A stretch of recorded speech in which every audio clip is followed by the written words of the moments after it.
The next one is conversion of galvanometer into an ammeter. So you know that galvanometer is a device, it can be used to detect the presence of electric current. It cannot be used to measure the values of magnitude of electric current. Okay, so how can we convert a galvanometer into ammeter? An ordinary galvanometer cannot as such be used as an ammeter to measure current in a circuit. So this is because of two reasons. Galvanometer is a very sensitive device. It gives a full scale deflection with a small current of a few microampere. And the second reason is, for measuring current, the galvanometer has to connect it in series.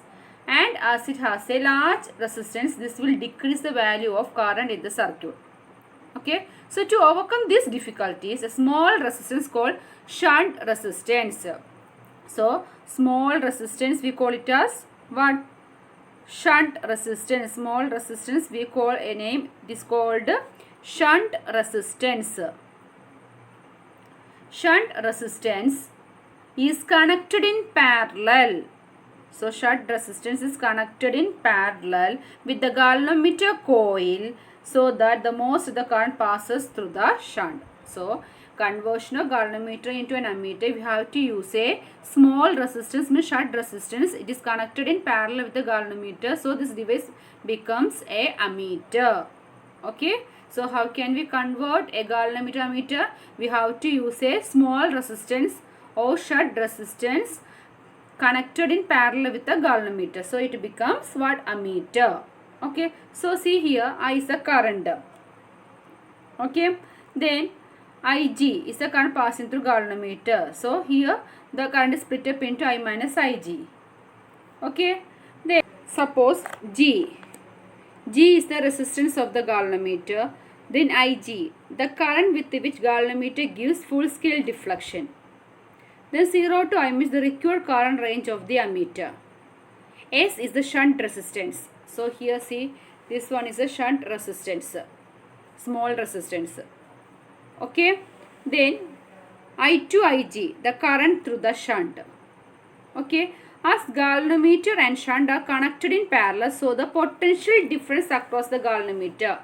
Potential difference across the galvanometer is same as that of the potential difference across the shunt. So because they are connected in parallel, so the potential difference across the galvanometer is same as that of the potential difference across the shunt. Okay. So here potential difference across the galvanometer means current into resistance, that is Ig into G, which is equal to what?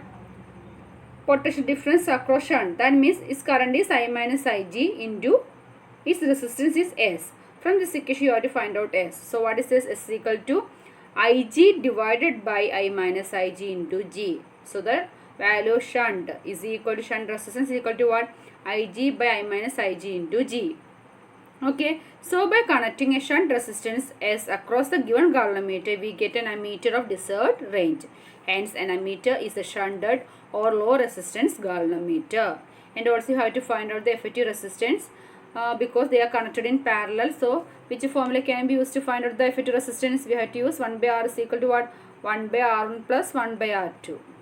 Okay, so you got the value R is equal to what? GS by G plus S. Okay, so how can we convert a galvanometer into ammeter? We have to connect a shunt resistance parallel to the galvanometer. We got a ammeter.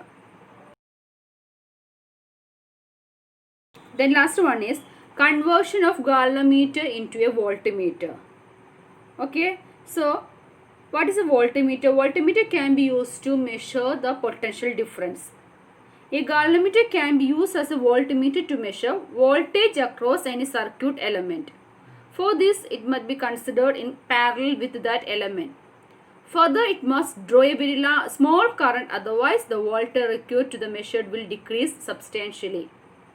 To ensure this, a large resistance R is connected in series with the galvanometer. So how can we convert a galvanometer to voltmeter? If you have to use a high resistance is connected in series with the galvanometer. We have to use a high resistance connected in series with the galvanometer. Okay, so see this diagram. So here this is the galvanometer. We have to connect a high resistance R in series with the galvanometer. So this becomes a what? Voltmeter. Okay, So then let G is equal to resistance of the galvanometer. Then IG is equal to what? The current with which galvanometer gives full scale deflection. Then 0 to V means required range of the voltmeter. Then R is equal to high resistance, series resistance. So from this equation you have to find a total resistance circuit is what? Total resistance means R plus G. Okay, so then you have to apply the Ohm's law. What is Ohm's law? What? Ohm's law R is equal to V by I. So from this equation you have to find out I. So I is equal to what? V by R. Here R means what? Total resistance. So V divided by R plus G. Okay. So from this equation you have to find out R. R means high resistance. So R is equal to V by Ig minus G. So by connecting a high resistance R in series with the galvanometer, we get a voltmeter of desired range. Hence the voltmeter is a high resistance galvanometer. Voltmeter is a high resistance galvanometer. Its effective resistance is what? RV is equal to R plus G. Okay.